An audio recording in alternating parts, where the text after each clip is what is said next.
दोस्तों, स्वागत है आपका हमारे चैनल पर। आज हम आपको एक ऐसी क्रांति की कहानी सुनाने जा रहे हैं जिसने पूरी दुनिया को बदल कर रख दिया। जी हाँ, हम बात कर रहे हैं बिजली के आविष्कार की। आज हम जानेंगे कि बिजली का आविष्कार कैसे हुआ, किन वैज्ञानिकों ने इसमें योगदान दिया और कैसे इसने हमारे जीवन को प्रभावित किया। बिजली की खोज की शुरुआत प्राचीन काल से ही हो गई थी। प्राचीन यूनानियों ने सबसे पहले बिजली की अवधारणा को समझने की कोशिश की। उन्होंने देखा कि जब रेशम के कपड़े से एम्बर, एक प्रकार का राल, को रगड़ा जाता है तो वो हल्के वस्त्रों को आकर्षित करता है। इसे हम आज स्थैतिक बिजली कहते हैं। 16वीं सदी में इंग्लैंड के डॉक्टर और वैज्ञानिक विलियम गिलबर्ट ने बिजली के बारे में गहराई से अध्ययन किया। उन्होंने इस नई शक्ति का नाम इलेक्ट्रिसिटी रखा, जो ग्रीक शब्द इलेक्ट्रॉन से लिया गया था, जिसका अर्थ होता है एम्बर।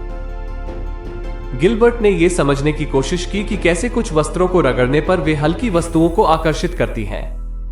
उन्होंने ये सिद्ध किया कि यह एक प्राकृतिक शक्ति है जिसे हम आज बिजली के रूप में जानते हैं। स्थैतिक बिजली के बाद विज्ञान की दुनिया में एक और बड़ा कदम आया जब बेंजामिन फ्रैंकलिन ने 18वीं सदी में बिजली के व्यवहार का अध्ययन किया। उन्होंने ये समझने की कोशिश की कि बिजली कैसे काम करती है और उन्होंने ये सिद्ध किया कि बिजली और बिजली के चमक में समानता है। फ्रैंकलिन का प्रसिद्ध काइट एक्सपेरिमेंट बहुत ही महत्वपूर्ण था। इस प्रयोग में उन्होंने बिजली के कंडक्टिविटी को साबित किया। उन्होंने ये सिद्ध किया कि आसमान में बिजली चमकने की प्रक्रिया और स्थैतिक बिजली में समानता है।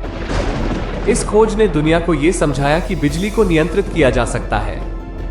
19वीं सदी में माइकल फैराडे ने बिजली के क्षेत्र में एक और क्रांति ला दी। उन्होंने विद्युत चुंबकीय प्रेरण, इलेक्ट्रोमैग्नेटिक इंडक्शन की खोज की। फैराडे का यह आविष्कार बिजली के उत्पादन की दिशा में सबसे महत्वपूर्ण कदमों में से एक था। फैराडे ने यह दिखाया कि जब एक चुंबक को एक तार के कुंडल के पास से गुजारा जाता है तो उसमें विद्युत धारा उत्पन्न होती है। यह सिद्धांत आज भी बिजली उत्पादन के मूल में है और इसने आधुनिक विद्युत जनरेटरों के विकास का मार्ग प्रशस्त किया। थॉमस एडिसन का नाम बिजली के इतिहास में बहुत महत्वपूर्ण है। उन्होंने 1879 में पहला व्यवहारिक इलेक्ट्रिक बल्ब का आविष्कार किया। यह आविष्कार न केवल घरों में रोशनी लाने में क्रांतिकारी साबित हुआ, बल्कि इससे बिजली का उपयोग भी बड़े पैमाने पर शुरू हुआ। एडिसन के बल्ब का आविष्कार उस समय एक बड़ी सफलता थी। इससे पहले के बल्ब जल्दी जल जाते थे और वे बहुत महंगे होते थे। लेकिन एडिसन ने ऐसा बल्ब बनाया जो न केवल ज्यादा समय तक चलता था, बल्कि उसे लोग आसानी से खरीद भी सकते थे। निकोला टेस्ला एक और महान वैज्ञानिक थे जिन्होंने बिजली के क्षेत्र में बहुत बड़ा योगदान दिया। उन्होंने एसी ऑल्टरनेटिंग करंट का आविष्कार किया, जो बिजली के वितरण में एक महत्वपूर्ण खोज साबित हुआ। एक कट के माध्यम से बिजली को लंबे दूरी तक आसानी से पहुंचाया जा सकता है। टेस्ला ने यह भी सिद्ध किया कि एक कट डीसी कट की तुलना में अधिक कुशल और सुरक्षित है। उनके इस आविष्कार ने बिजली को दुनिया भर में पहुंचाने का रास्ता खोला और यह आज भी उपयोग में आ रहा है। 19वीं और 20वीं सदी में बिजली के आविष्कार और खोजों ने दुनिया को एक नया रूप दिया। अब बिजली केवल रोशनी और गर्मी के लिए नहीं, बल्कि उद्योग, संचार, परिवहन और स्वास्थ्य सेवाओं में भी महत्वपूर्ण भूमिका निभा रही है।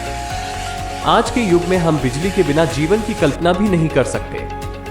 आज बिजली उत्पादन के लिए विभिन्न स्रोतों का उपयोग किया जा रहा है, जैसे कि कोयला, प्राकृतिक गैस, जल विद्युत, परमाणु ऊर्जा और नवीकरणीय ऊर्जा स्रोत जैसे सौर और पवन ऊर्जा। ये सभी स्रोत हमारी दुनिया को रोशन और सशक्त बनाए रखते हैं। तो दोस्तों, ये थी बिजली के आविष्कार की कहानी। यह एक यात्रा थी जिसमें कई महान वैज्ञानिकों और आविष्कारकों ने महत्वपूर्ण योगदान दिया। आज हम जिन सुविधाओं का आनंद ले रहे हैं वे इन महान लोगों की मेहनत और उनकी दूरदृष्टि का परिणाम है। हमें न केवल इन आविष्कारों का सम्मान करना चाहिए, बल्कि बिजली का सही उपयोग कर हमें पर्यावरण की भी रक्षा करनी चाहिए।